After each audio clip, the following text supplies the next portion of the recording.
Welcome back to day 18 of the 100 Horror Films in 31 Days. Got in four films today. First up, I broke out the old Indicator Fu Manchu box set, which is a really nice set, and watched the first of the films from 1965, Face of Fu Manchu, directed by Don Sharp, and stars Nigel Green as Nayland Smith. I really think he's the best Nayland Smith of the whole five film franchise. And of course, you've got Christopher Lee playing Fu Manchu. Great opening scene. Fu Manchu actually is executed, and against a backdrop of a driving rain. Then the opening credits roll. It's a great opening scene to the franchise.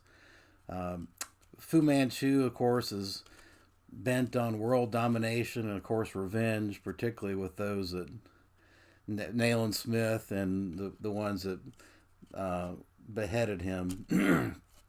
Good stuff. It's a fun film. Probably the best production values of the whole franchise of the five films. The first one, very good film. I give it a 7 out of 10, and it's a great set. Lots of special features on this thing, audio commentary, um, a number of different lengthy interviews that are the length of the film itself. So good stuff from Indicator. All right, next up, let's talk about 2007, Planet Terror. Hadn't seen this one in a while.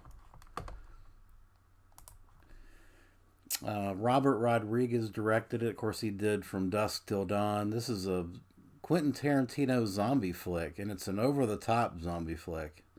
Uh, along the lines of Return of the Living Dead. It's played serious, but it's so over the top. I would call it very situational comedy, along the lines of, in my opinion, Halloween Kills. You got Rose McGowan, who was a stripper, and then she ends up fighting the zombies with one leg.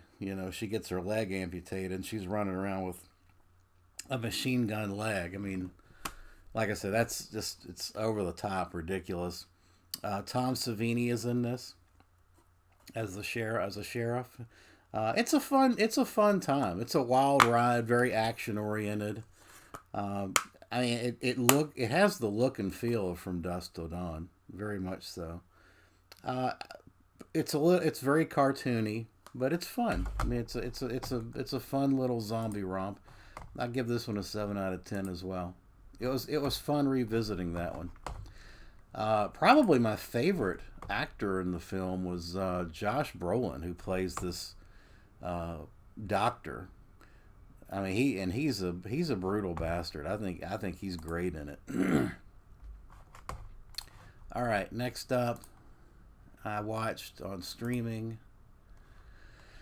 Oh boy, 1983's Cannibal Mercenary.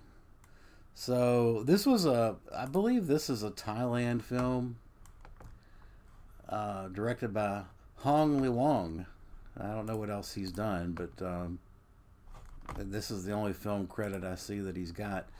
Basically, you've got a retired soldier, um, and his daughter has some kind of polio, and he doesn't have enough money to try to treat her polio. So he goes on this mercenary mission to kill this drug lord who surrounds himself with these zombies. Now, there's not a whole lot of there's a lot of action in this, a lot of gruesome action in this, but I didn't see any damn zombies. I don't know what they were talking about.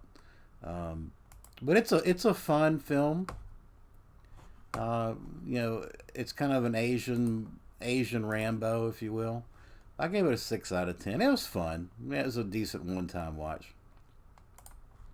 And then I watched, since it was documentary day, I watched Faces of Death, 1978, which is a uh, documentary, really kind of a mockumentary, to be honest with you, about the way people die.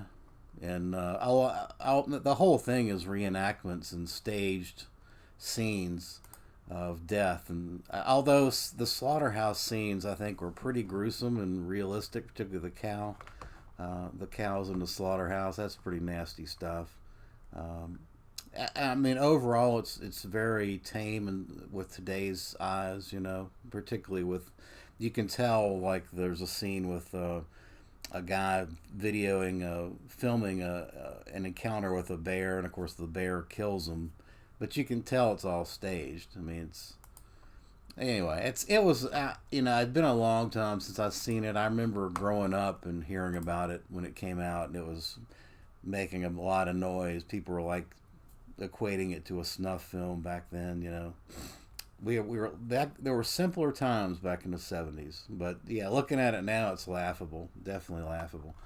It's directed by a guy named John Allen Schwartz, and he did all the Faces of Death. There's like, I don't know, 7 or 8 of these things. I don't know that I'm going to watch all of them, but at some point I may. The only one I've ever really seen is the first one, and I've this was a rewatch for me. I give it a 5 out of 10. All right, that's going to do it for day 18. And let me know your thoughts. How's your October going? Appreciate you watching.